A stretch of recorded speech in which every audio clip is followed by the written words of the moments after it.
Hello friends, welcome to Story Night channel. ඔන්න ඔයාලට අපි අද Speed and Love කියන Chinese drama එකේ 5 වෙනි කොටස අරගෙන ආවා. ඔයාලා 4 වෙනි කොටස බැලුවේ නැත්නම් දැන්ම ගිහින් බලන්න description එකේ link එක තියෙනවා. එහෙනම් අපි අද බලමු ලින් කළු පාට කැප් එකක් දාගත්ත ජින්ජාවෝව සොයා ගනීවිද කියලා.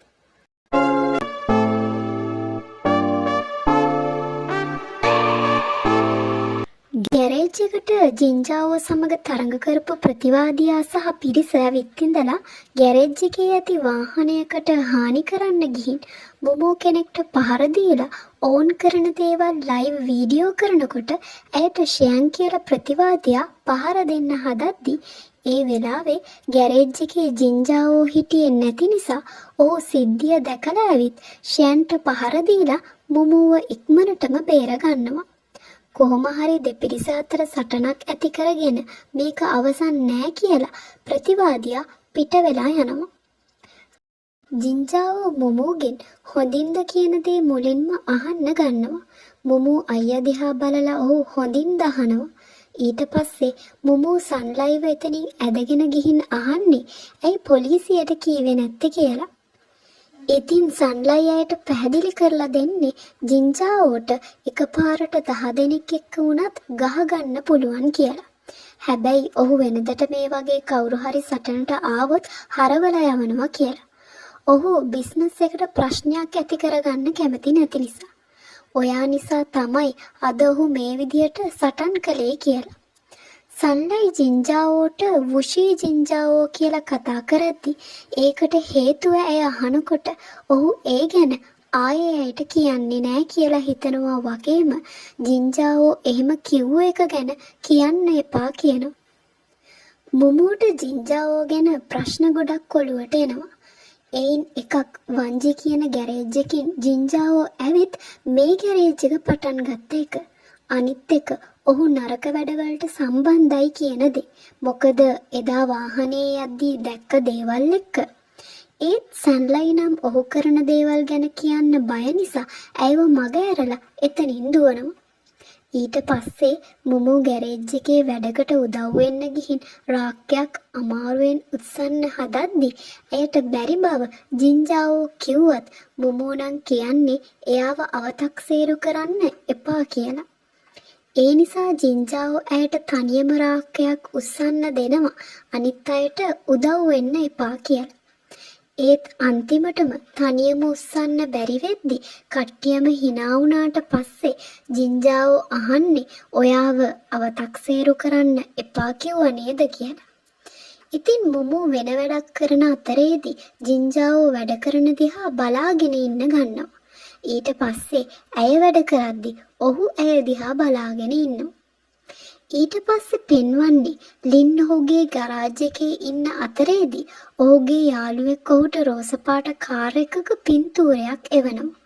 ඔහු ඒ වාහනය සොයාගෙන යන්නේ සන්ලයිගේ ෂොප් එකට.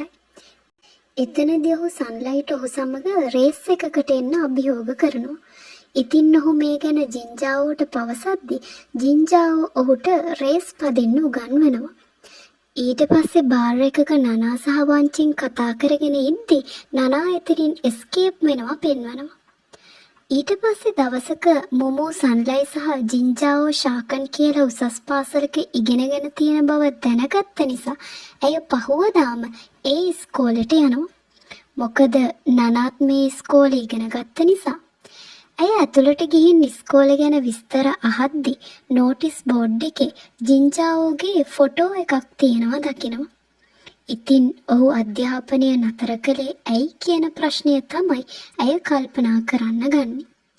මොමෝ ෆොටෝ එක දිහා බලන්නිද්දි නනා අහන්නේ මෙයාද ඇය කියපු කෙනා කියලා. ඔන්න මොමෝ ගැරේජ් එකට ආපහු එද්දි අයියා දුම්පානය කරනවා දැකලා නවත්තන්න කියන්නේ ඇඟට හොඳ නැති නිසා. ඒත් ඔහු අහන්නේ නැති හින්දා ඇයටත් එකක් ඕනි කියනවා වගේම ඔහු නම් ඇයට විහිළු කරන්න එපා කියලා ගණන් ගන්නේ නැතුව ලයිටර් එක පත්තු කරන්න හදද්දි ඇය පයින් ගහලා ලයිටර් එක විසි කරලා දාලා කියන්නේ මට ඔයාට කියන්න අමතක වුණා. මම ටයිකොන්ඩෝ ඉගෙනගෙන බ්ලැක් බෙල්ට් එකේ දෙවෙනි මට්ටමේ ඉන්නේ කියලා. ඉතින් ඇය හිතනවා ඔහු කාන්තාවන් එක්ක අභියෝග කරන්න එන්නේ නැති වෙයි කියලා. ඔහු ඇයට ලං වෙලා කියන්නේ මම හොඳ කෙනෙක් කියලා නම් හිතන්න එපා කියලා. එතකොට ඔහු තරහෙන් ඉන්නේ ඇයි කියලා අහද්දි දැන් නම් ඇත්තටම ඔහු හොඳ හැසිරීමෙන් ඉන්න බව කියනවා. ඉතින් ඇය ඔහුට අයියා කියන්නේ නැතුව ජින්ජාවෝ කියලා කතා කරනවා. ඔහු අහනවා මොකක් කියලාද මට කතා කළේ කියලා. ඇය ජින්ජාවෝ කියලා විහිළු කරන්න වගේම ආපහු අයියේ කියන්නේ නෑ කියනවා. ඉතින් එහෙම කියද්දි ඔහු තරහෙන් වගේ ඇය දිහා බලාගෙන ඉන්න ගන්නවා.